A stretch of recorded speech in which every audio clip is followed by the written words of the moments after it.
Hi, welcome to the online meeting with SWPS University.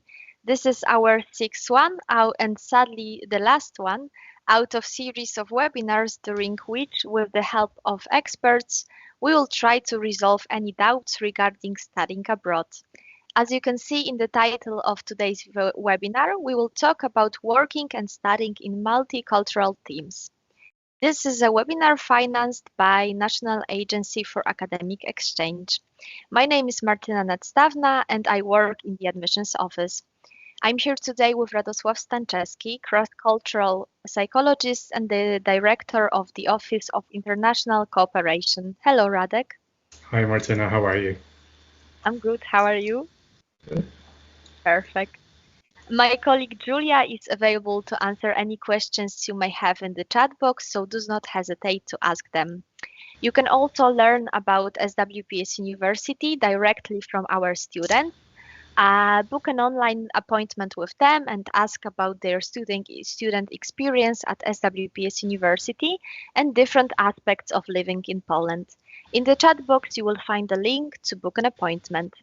Before we begin, let's watch a short video introducing you to SWPS University. SWPS University is not just an institution, it is a community of people, united in their efforts, their experiences, and their potential. This idea has been our guiding light since our inception, and through this, we believe that as a seat of higher learning, we must recognize problems, recognize possibilities, and take responsibility for finding solutions to challenges. We understand that nothing in life is to be feared, it is only to be understood. And only by building bridges between people and institutions, and by supporting our business partners, can we break outdated patterns. We know that numbers are important, but relationships are crucial. And therefore, we focus on people. We know that the world is both a beautiful and frightening place, and that we can have an impact on social change. Therefore, we focus on hard and soft skills, but mainly on human happiness. We believe that our university's roots in psychology can provide a foundation for other areas of expertise, that a solid understanding of business allows us to better meet the needs of society, carry out projects and research, provide expertise, and implement innovation that brings together academics and entrepreneurs. That thanks to the processes and technology we implement, we can provide a comfortable work and life environment, even in difficult circumstances like the global pandemic. We popularize science in many, really many ways. And we recognize that these are effects of our work, and this, and this. We believe that this is a well-designed chair, tool, application, experience. And as one of the most active research institutions, we can foster collaboration between the most renowned experts in Poland and beyond. And that the best experts, researchers and practitioners from a variety of disciplines, can specialize in many areas, such as human development, mental health, socially responsible projects, accessible design, human rights, civil society, new technologies such as AI, UX, image management, sustainable development, management, zero waste, eco-packaging, and many other areas. We know that a modern university never stops changing. Therefore, as SWPS University, together with our partners, academic professionals, and students, we look to the future with courage. Not only are we ready for what tomorrow brings, but we can also shape the future. We, the university.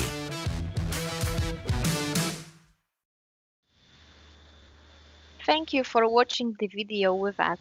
Some of you are already accepted to our university. The next step is to move to Poland and start new life here. We've talked about challenges you may face when moving abroad and legalize your stay in our previous webinar, so if you're interested, Julia will send you a link in the chat box. So once you will come to Poland, your student's life will begin. Some of you might wonder what to expect and how to prepare. Radek, please tell us what challenges our new students face and how they should prepare to start studying in multicultural environment. What are the biggest challenges they will face, and also how do cultural differences impact the dynamic of a team? Thanks, Martina. So let me start off by saying that being an international student is a very, very fulfilling experience. It's very developing. We learn new things. We meet new people. We learn new cultures.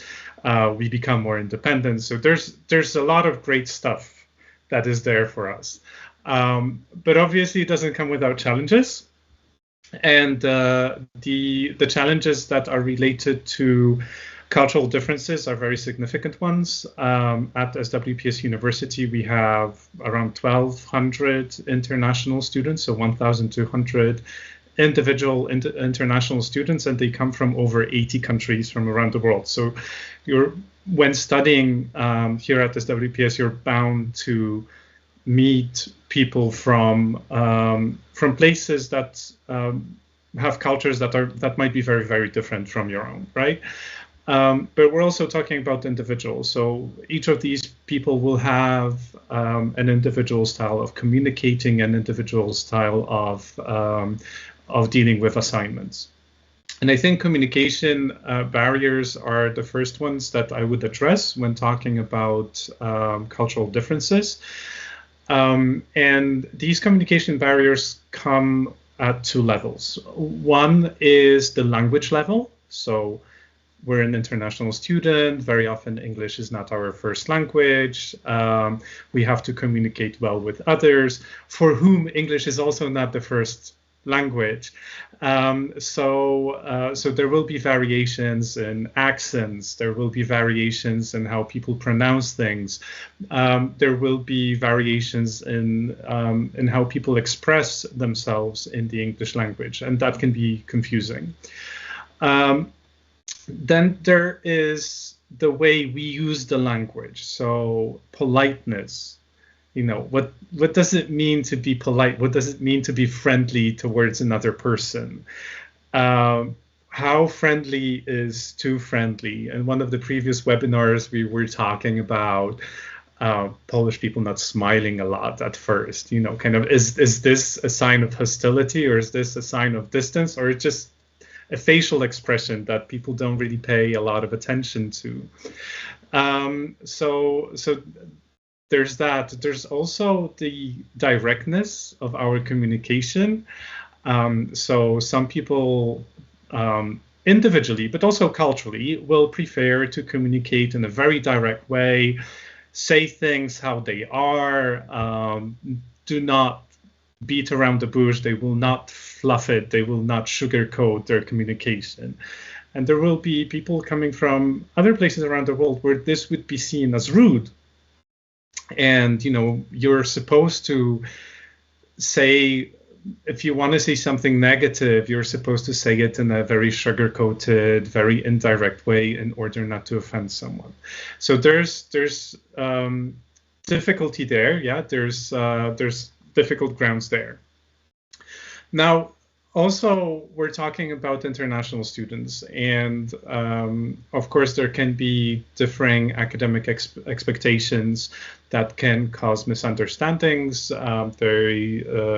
Some people come from education systems that emphasize learning through memorizing information and being deferent to people in position of authority, right? So kind of the teacher is the person who is the most important in the classroom. The teacher teaches, the student absorbs knowledge in the classroom. And there are other cultures where this is simply not how it works. The teacher and the student have a partnership in the studying process, and there's much more discussion. There's much more critical analysis of the information that we receive. So of course, it's very difficult to navigate for students if they're not prepared, if they don't know how to deal with such a situation. And then we also, international students also face challenges in terms of social integration. So obviously you arrive at a new place, you're very often by yourself. You left your friends back at home, so you're in a new country, you're surrounded by people you don't know. And maybe this is not very cultural, although how people make friends is a very cultural process, but it can still be a very big challenge for international students, right?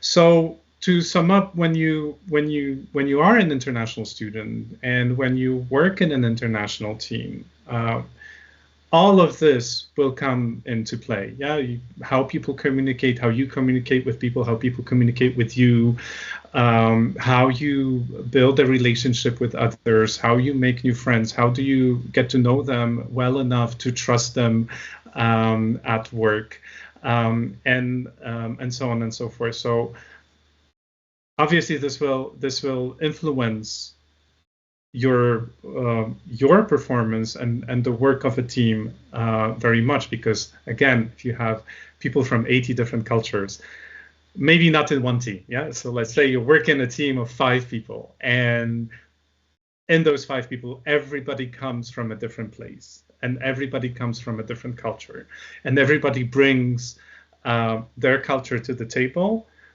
Of course, the dynamic of the team will be influenced, because we have to somehow navigate this minefield of cultural differences that is there. And it can seem difficult at first, and it may cause maybe a little bit of conflict, maybe a little bit of an uncomfortable feeling. But whenever we go outside of our limitations, whenever we go out of the so-called famous comfort zone, it's uncomfortable. Yeah, we will not learn, we will not develop if we feel comfortable all the time. So even if it is stressful, this is the kind of stress that can motivate us to become, excellent students, to become excellent professionals in our field. So it's difficult, but can be very, very positive. Thank you. So what are the best practices to set multicultural teams for effective collaboration? Mm-hmm. Well, first of all, be aware of the cultural differences. Yeah, so as long as you know that behaviors are embedded in culture, and that when we work with people coming from other cultures, that there might be misunderstandings, that we might not know what is going on, or we might misinterpret people's behavior, and we might misinterpret people's intentions, then this is step 1, right? I mentioned language and the fact that English is very often not the first language for international students. So also let's be mindful of that. Yeah, make sure that when you work in an international team, make sure you're on the same page in terms of language. Don't use over-sophisticated expressions. Don't use slang, because it's not going to get you anywhere. Yeah. So the key to the language is to communicate. Be sensitive to cultural differences, and be mindful of them, but also be mindful of the differences in culture in terms of what is good leadership. So try and test leadership. Talk to your colleagues and see whether maybe they want to lead, but they don't feel comfortable expressing it, right? So make sure that people feel comfortable in the team, and make sure that the cultural differences are on the table and people people know about them. Communicate openly with people in your team. This is very important. Yeah, discuss the progress that you're making. Make sure you understand what people are doing in terms of, okay, you're doing it this way. Why are you doing this way? Yeah, ask them questions, but also be open to questions that people are are asking you. And I think what is very important in these situations is that to be aware that conflict is a natural occurrence in multicultural teams, and how we deal with this conflict is on us. So, so expect it to happen. Once you expect it to happen, you know it's not going to be the end of the world because you know it's going to happen. Yeah. So I think this is it. Yeah. Okay, thank you. So what strategies can help our future students to overcome the language and communication barrier in a team, since the English is not the first language for almost anybody? Yeah. Well, so I think, first of all, use clear and simple language to avoid confusion.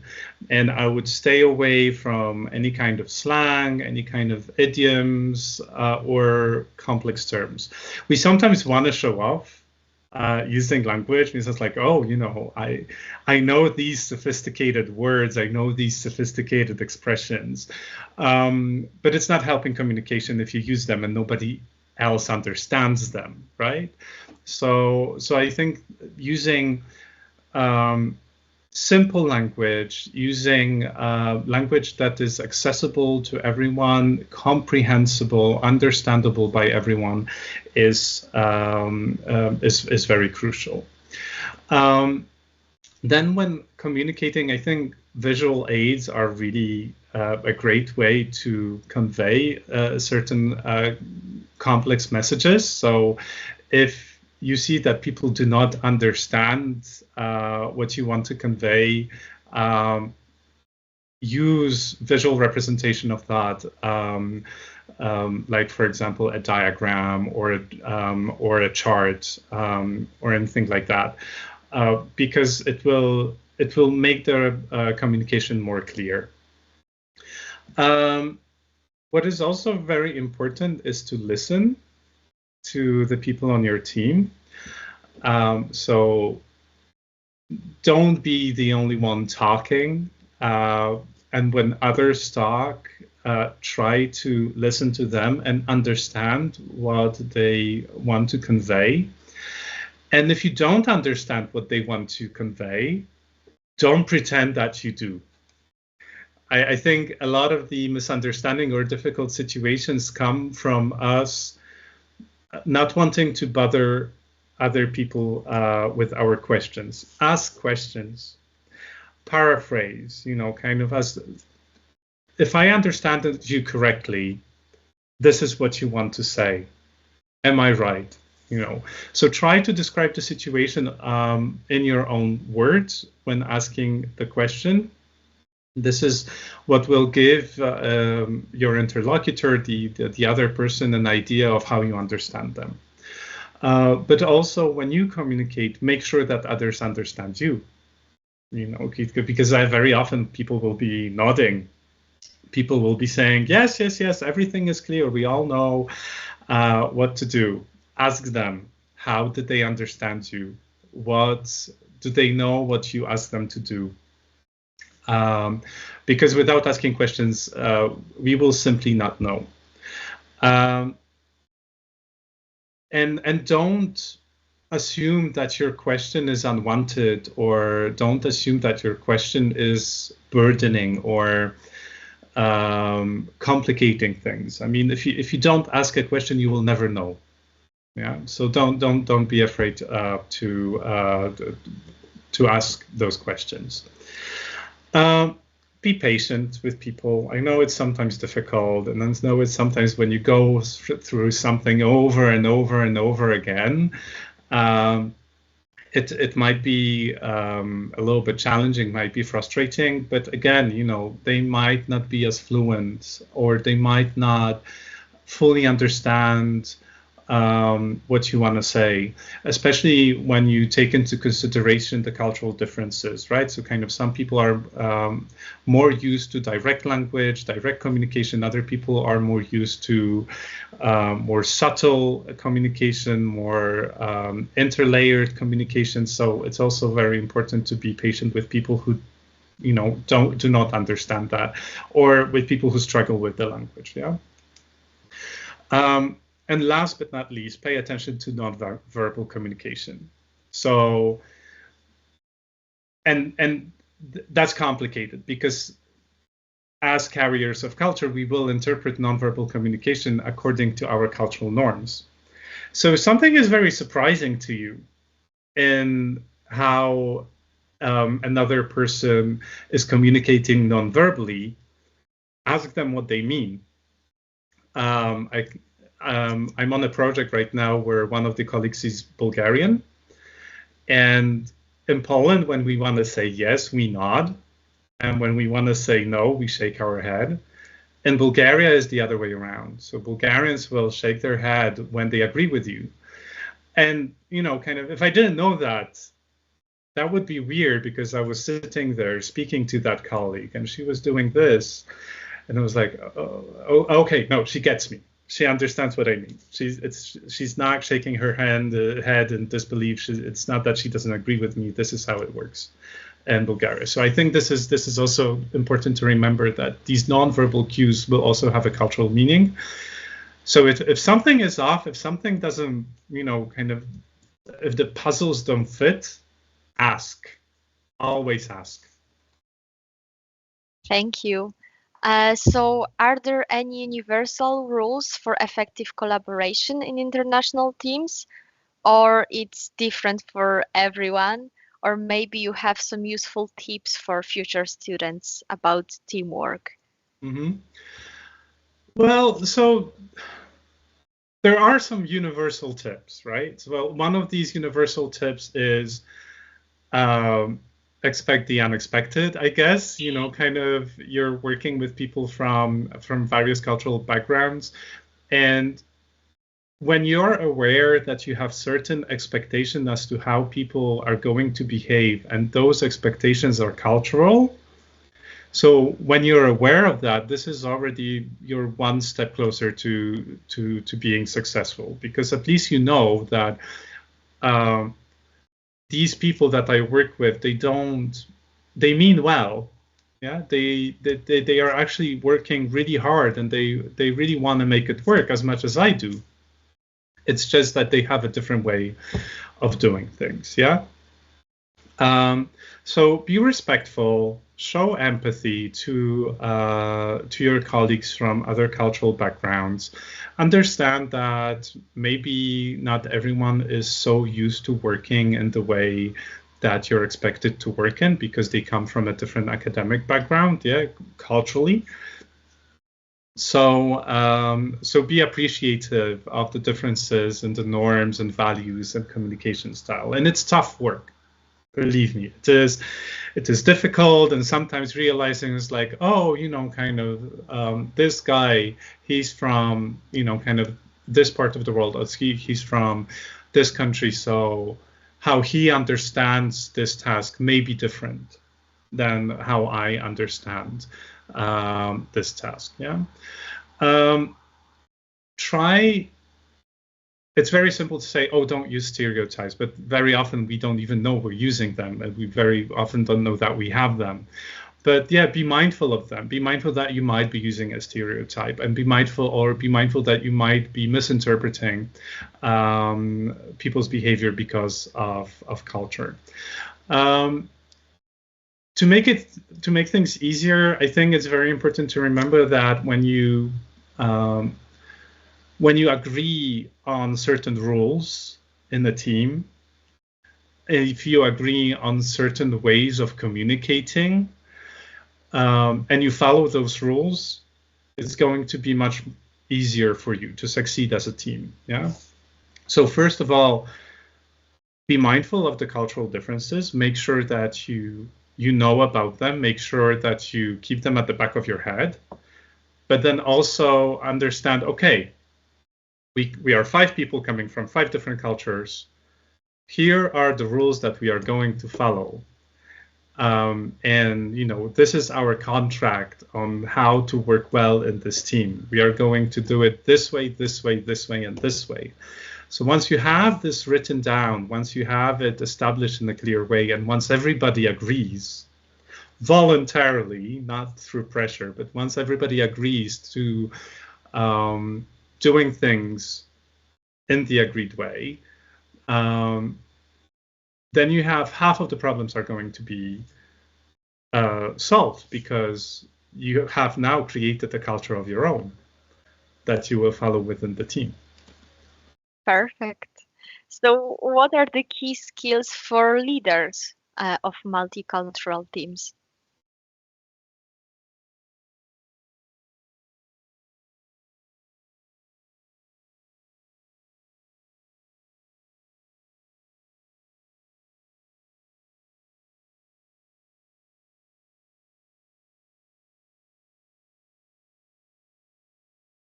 Them well. Yeah, so kind of when you have a map, it's easier to navigate the landscape than when you don't have one. So I think I would start off with realizing that there are different communication skills or different communication types that people have, right? So there are some cultures that prefer low context direct communication, and then there are others that use high context indirect communication, and that messages will be transmitted in very, very different ways. Yeah, so kind of trying to adjust our understanding of people's language, of how people talk to us, is very important. Then also understanding that people will be different in how they provide negative information. So there will be cultures, there are cultures where direct, straightforward, negative information is actually appreciated, because at least you have a clear view of what is happening. But in other cultures, such an indirect way of communicating, such an indirect way of saying negative things will be seen as very impolite or offensive. Yeah, so kind of you have to navigate it well. You have to adjust your communication style to the people that you're talking to. Then we have differences in decision making. How do people prefer that decisions are made? Are decisions made through a discussion within our group, and then we have a negotiation within our group on how things are established, and then at the end we come up with a decision collectively? Or do people prefer for decisions to be made top down? Yeah. So again, if you're in a multicultural team, you have to set up your own rules on how decisions are going to be made. Excuse me. And then you have differences in how people build trust.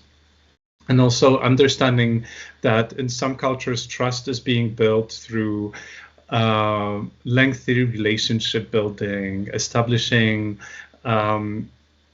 direct bilateral relationships with people, investing time in building that relationship. This is how you build trust. Yeah, kind of trust is built over time through working together with people, and even if not everything is done, perfectly, it's okay, because we trust each other, because we've been doing it together for a very long time. And then there are cultures that are very task-oriented. Yeah, so trust is built by delivering the task in the best way possible. So it doesn't matter what kind of relationship I have with you. I don't really have to like you, as long as we concentrate on delivering the best quality of work as possible. This is how you build trust in such instances. And again, when you have a mixed cultural team, this can be very challenging, kind of, because there will be people who will want to build this relationship in order to build trust, and others will say, like, no, we have a task to perform, right? Kind of, we have to do it well. So this is, again, knowing how to navigate that, at least knowing that these are the differences, and we have to think about them when working in a team. This is already a very significant step forward in achieving success. Yeah. There's also differences in how people approach time. There are people who can do one task at a time, and time is very linear in certain cultures, whereas there are certain cultures where time is very flexible and the approach to time is much more lax. Yeah, so this will affect how we work together and how we build trust. How we approach time management. So understanding the differences, knowing that they are there, learning how to navigate them, being mindful of people's preferences, and making sure that everybody is on the same page on how to do things. I think this is what will make a successful leader in a multicultural environment. Thank you. So what about conflicts in multicultural teams? Why then they happened and how to effectively manage the conflict?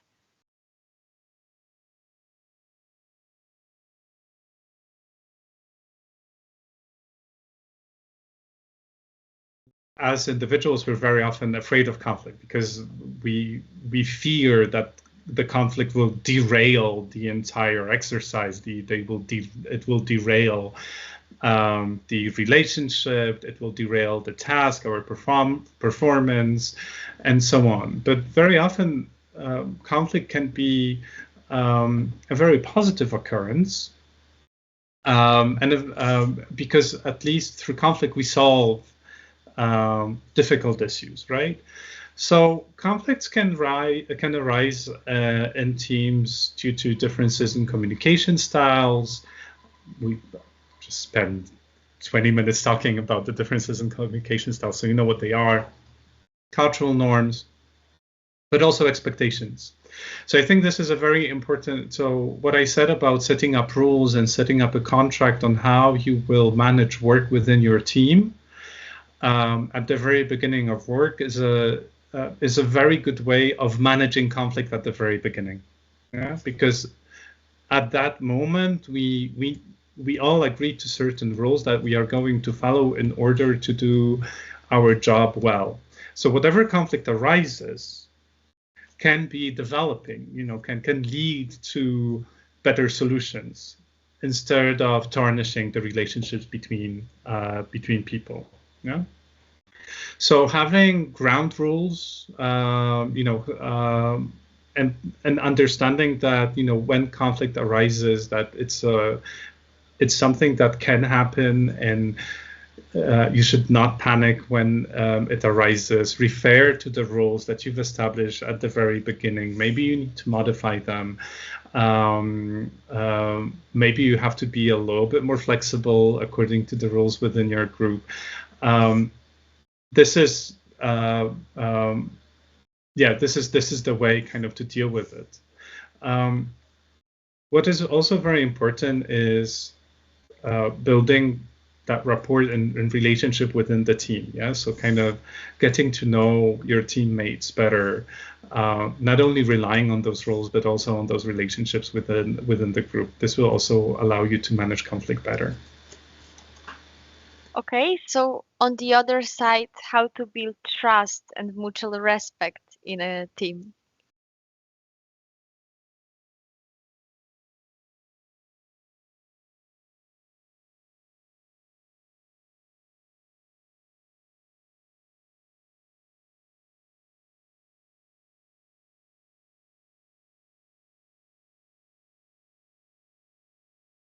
These cultures where you build trust through building a personal relationship with that other person, kind of spending time together, talking about things, going out to eat together. So it's important to understand who you're dealing with, kind of how are you going to build trust with that particular person, and how are you going to build trust in a team where you have members from from the different cultures, that understand building trust differently. And I think what is very important is to be really open about your expectations and talking about them in a very open way. Having open communication within the team about your expectations, about how you understand building trust, is a very important thing. But also, being this reliable partner in the team. You build trust by allowing other people to rely on you and actually delivering. So kind of not letting them down. Yeah? So if you consistently meet your commitments, if you follow through on your promises, then this is how you build trust, whatever the cultural differences. Yeah. Okay, so what techniques can you use to increase cultural awareness and sensitivity in a team?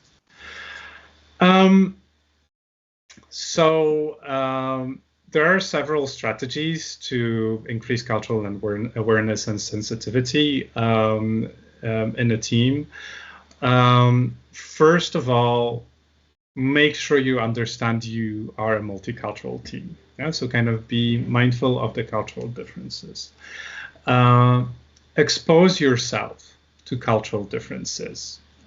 So make sure you participate in the student life. Make sure you participate in the environment at the university.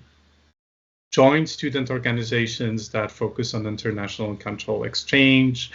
Joined events or workshops that are organized specifically for the purpose of meeting people from other countries, meeting people from other cultures. Yeah. So this is because when you are in contact with a cultural difference, when you are in contact with people who do things differently than yourself, this is when you grow. Yeah? And this is when you learn about dealing with cultural diversity.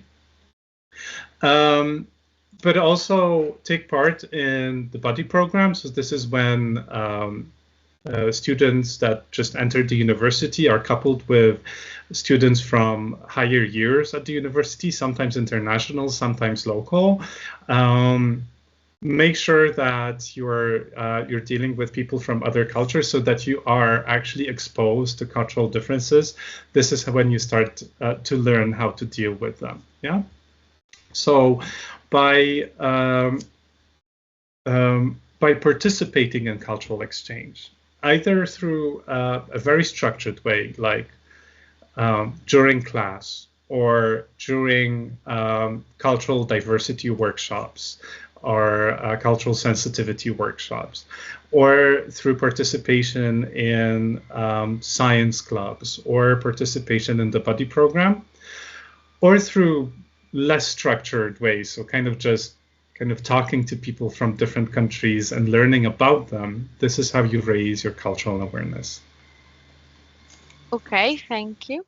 Or do you have something to? No, Okay.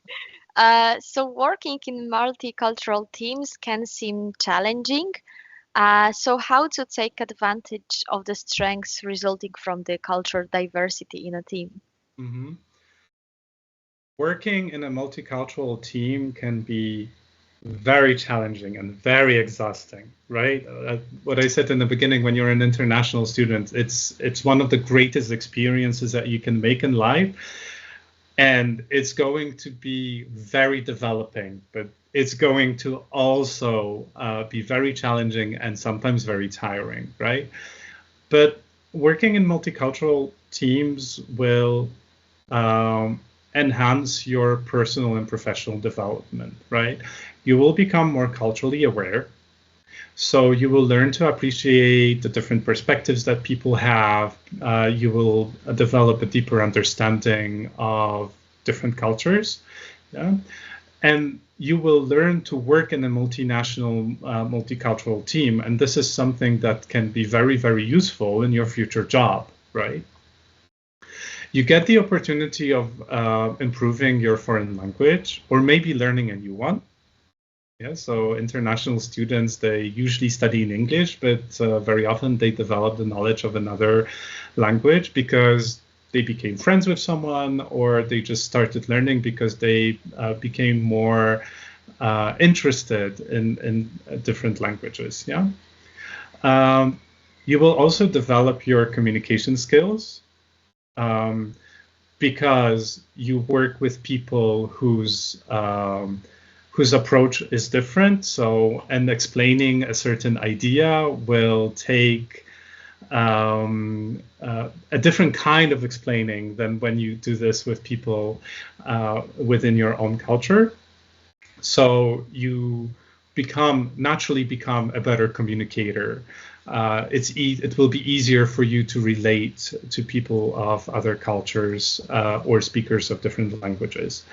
You gain broader problem-solving skills. So because you're exposed to different ways of thinking, you're exposed to different interpretations of the same situations. So you understand that there are different ways of approaching the same issue. So you become not only a better problem solver, but you also become more creative. So that's also a big plus.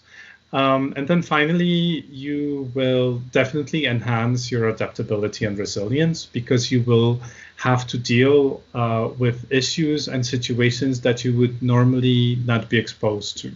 So, you become a more independent person, you become more resilient, you become more adaptable through that. Thank you. I think we've covered all the topics we have prepared for today. Please remember that if you have more questions or you want to have more information about our university, you can also check our website or just contact the admissions team directly. Also, you can learn about SWPS University directly from our students, so we can book an appointment, the online appointment with our students and ask about their experience, how to live in Poland, what they like. And in the chat box, you will find a link to book an appointment. I would like to thank my guest, Radosław Stanczewski, for a good deal of useful information, for which I'm sure many of the future students will be very grateful. Thank you very much. Always a pleasure. Thank you so much. And thank you for being with us today, and see you next time.